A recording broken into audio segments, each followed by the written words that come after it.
सर्वप्रथम महाराष्ट्राच्या मातीचा मानबिंदू स्वराज्य संस्थापक रयतेचे राजे छत्रपती शिवाजी महाराजांना मानाचा मुजरा. सह्याद्रीच्या कड्या कापडांनाही पाजर फुटेल, डोंगर माथ्यांनाही घाम फुटेल, झाडे झुडपे शहरातील आणि विशाल नभालाही त्यांच्या पुढे झुकावे लागेल असा रयतेचा राजा, मावळ्यांच्या शेतकऱ्यांचा बहुजनांचा राजा, ज्याला कितीही विशेषणे लावली तरीही ती कमीच पडतील असा आदमर्थ राजा म्हणजे राजा शिव छत्रपती. शब्दही पडतील पुरे अशी शिवरायांची कीर्ती, राजा शोभुनी दिसे जगती अवघ्या जगाचा शिव छत्रपती. 19 फेब्रुवारी 1630 या सोनियाच्या दिनी शिवनेरीवर तोफांचा कडकडाट झाला. सनई चौघडे वाजले, सारे आसमंतात आनंदाची उथालन झाली. या थोर दिनी मासाहेब जिजाऊंच्या पोटी बाळ शिवाजीचा जन्म झाला.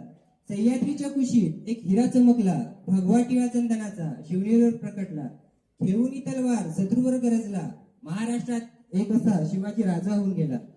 बाळ राजांना त्यांचे पिताजी शहाजीराजांचा फारसा सहवास लाभला नाही, तरीही मासाहेब जिजाऊंनी उत्तम संस्कार देऊन शिवबांना घडवले.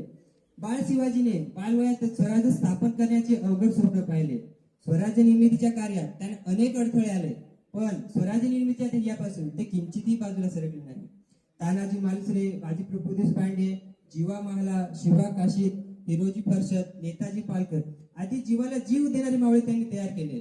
स्वराज्य स्थापनेची प्रतिज्ञा, स्वराज्याचे तोरण, गड आला पण सिंह गेला, प्रतापगडावरील पराक्रम, आग्र्याहून सुटका व शाहिस्तेखानाची फजिती असे अनेक प्रसंग त्यांच्या या शौर्य पराक्रम आणि मसुदीगिरीची माहिती पटवून देतात.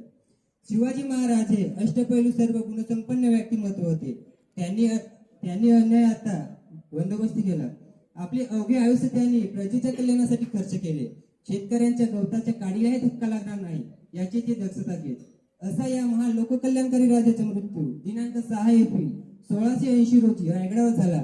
आज जरी ते आपल्यात नाही तरी त्यांचे कार्य संसार जनतेविषयी भावना आजी आपले चांगले काम करण्याची प्रेरणा व शक्ती देतात.